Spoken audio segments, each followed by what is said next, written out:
Bonjour, nous voici à la déchetterie de Saint-Sauveur. On est 3. Nous allons découvrir ce que c'est la ressourcerie.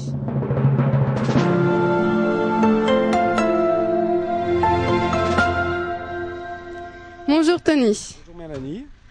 Pouvez-vous nous expliquer ce que c'est que la ressourcerie? Alors la ressourcerie est une structure sur notre déchetterie qui sert donc à récupérer des choses encore en état, donc qui viennent d'arriver par les clients qui sont là.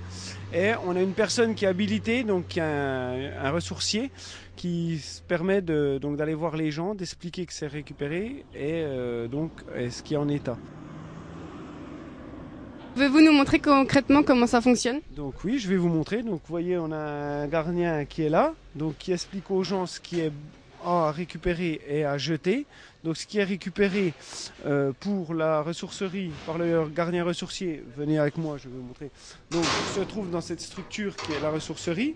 Donc tout ce qui est utilisable peut être vendu. Donc comme tous ces accessoires qui sont là. Vous voyez, il y a beaucoup de choses, les verres, les livres, beaucoup d'accessoires, vaisselle, donc comme je peux vous montrer là. Tout ça est donc reconditionné pour être emmené au magasin à Roy, donc pour être vendu à but non lucratif. Donc beaucoup d'objets divers et inimaginables qui sont en état et que le gardien ressourcier s'occupe de récupérer lui-même, à expliquer aux gens.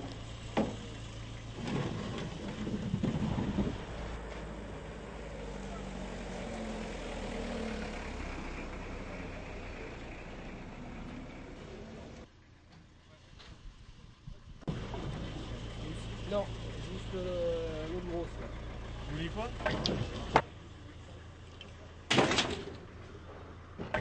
Pouvons-nous emprunter ce verre? Oui, pas de souci. Donc moi je vous propose de suivre ce verre jusqu'à Roy.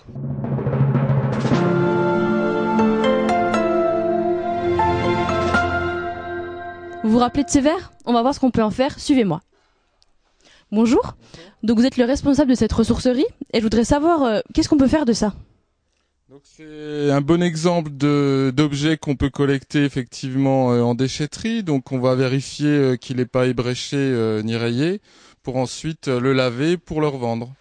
Mais ça fait effectivement, c'est un produit qui est forcément intéressant pour nous au terme de tout ce qui est vaisselle, mais on peut être aussi amené à traiter des bibelots, des meubles, toutes sortes d'objets qu'on va ensuite revaloriser. Alors certains objets ne vont prendre qu'un peu de temps puisqu'on va essentiellement les laver, mais d'autres vont nous prendre un peu plus de temps puisqu'on va être obligé, par exemple avec les cycles, avec 3 vélos, on va pouvoir seulement en faire un. Et on a d'autres objets qui vont être valorisés que pour la matière, notamment sur tout ce qui est métaux, où ensuite on va collecter pour démanteler ces métaux pour les valoriser en termes de matière. Est-ce que vous pouvez me parler un peu du circuit que suivent les objets en arrivant à la ressourcerie? Donc ils sont donc dans un premier temps pesés, puisque tout ce qui sort des déchetteries donc est pesé. Ils sont nettoyés ou lavés. Soit ils repartent sur la revente s'ils ont vraiment une valeur ajoutée et une valeur marchande, ou sinon ils repartent au démantèlement, encore une fois, sur notamment les métaux. Donc je constate que cette ressourcerie a un réel impact écologique. Est-ce que vous pouvez me parler du pourcentage de déchets que s'enlève qui va éviter d'être incinéré ou enfoui par exemple? Donc on traite à peu près 100 tonnes par an sur les déchetteries. Il faut additionner à ça tous les débarras d'habitation notamment, et aussi on fait des collectes d'encombrants dans les communes, c'est-à-dire que les personnes vont mettre sur leur pas de porte des objets dont elles n'ont plus l'utilité et qu'on va collecter aussi. Donc on peut grosso modo se dire qu'on détourne 150 tonnes par an. Et outre l'écologie, est-ce qu'il y a par exemple des impacts sociaux? Donc effectivement, puisque la structure est donc une association d'insertion, donc le but c'est d'embaucher des personnes qui relèvent de minima sociaux, notamment du RSA, jeunes en difficulté, et de travailler avec eux sur un projet professionnel pour leur permettre de retrouver un emploi à la sortie de la structure. Donc on a 11 personnes en insertion sur la ressourcerie et 2 encadrants techniques qui se partagent l'organisation des différentes activités. Donc on peut dire que les employés, ils sont pas, ce sont pas des employés fixes. C'est-à-dire que les employés restent par exemple 1 an ou 2. Généralement, en moyenne, ils sont là entre 8 à 12 mois. Pour certains, on arrive à bénéficier de contrats un peu plus longs en fonction aussi du projet professionnel. C'est-à-dire que, par exemple, pour passer un permis de conduire, ça va peut-être nécessiter un peu plus de temps que pour aller sur une formation qualifiante. Ce verre a été lavé, soigné, chouchouté et maintenant, on passe le flambeau à Lou pour la vente. Lou, le verre de l'amitié. Le meilleur pour la fin maintenant, on va essayer de le vendre. Alors c'est parti, on va se rendre dans le magasin. Bonjour, alors c'est vous la personne qui vous occupez de la revente ici. Alors on a trouvé ce verre à la déchetterie, il a été lavé tout à l'heure à la ressourcerie, alors on voulait savoir maintenant comment ça allait se passer pour le vendre. Alors tout simplement, je vais le mettre en rayon. Avant, je vais mettre le prix, je vais regarder l'état du verre par lui-même. Bon, on le vend jamais cher, à savoir que on est une association, on n'est pas une brocante, et on est toujours en dessous des prix magasins. Il faut pas oublier que c'est de la récupération. Donc, même si le produit est neuf, il sera vendu pas cher. Donc, je vais le mettre là en rayon, parce qu'on a un rayon, excusez-moi, on a un rayon vert, comme vous pouvez le constater. On essaie d'associer la vaisselle, les choses qui vont ensemble.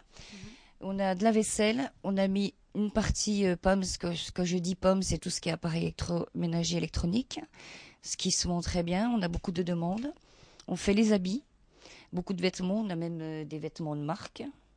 On fait, je réfléchis, les disques vinyle. Bon, vinyle, on a un petit peu moins de succès en vinyle. C'est plus la personne qui cherche le vieux disque qu'elle a jamais trouvé et qui se dit, là, je vais peut-être le trouver. On fait de tout ce qui est IFI, ce qu'on récupère aussi en IFI, la porcelaine. On vend de la belle porcelaine.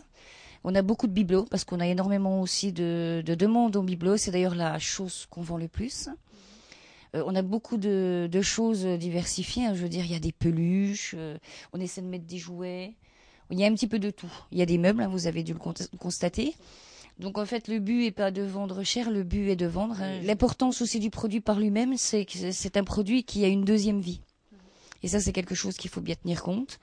Je trouve que c'est très très bien et c'est très écologique, parce qu'on travaille avec les déchetteries. Et on a beaucoup aussi de gens, de notre clientèle, qui nous amènent de plus en plus. Et il n'y a pas, je veux dire, il n'y a pas de limite. On peut aussi bien récupérer un bibelot qui a un pantalon neuf qui n'a jamais été porté, ce qui a aussi son importance, parce que c'est dommage de jeter.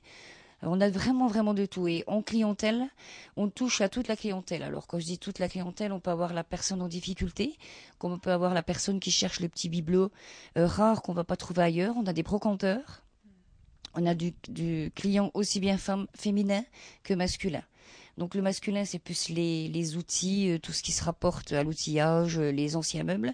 Et les dames, c'est plus sac à main, comme toutes les dames, la porcelaine, les bibelots. Bibelots, il y a autant hommes que femmes. D'accord, donc en principe, parce que tous ces objets au départ étaient destinés à être jetés, ils ont une seconde vie, donc finalement la ressourcerie c'est que du positif. C'est clair, oui. C'est vrai que c'est un travail très très intéressant. On découvre des choses tous les jours, même nous, le personnel. Je pense que mes collègues pensent la même chose que moi.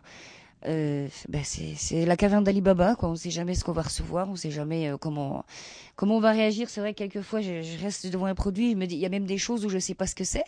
Je m'informe pour savoir ce que c'est parce qu'on touche vraiment à tout. D'accord. Vous avez vraiment l'air passionné. Tout le monde ici, tous ceux qu'on a vus, ont l'air vraiment contents de ce qu'ils font. Je suis passionnée par ce que je fais, oui. En tout cas, moi j'ai vu des petits habits, des petits trucs qui me plaisent bien. Je crois que je vais aller faire un petit tour.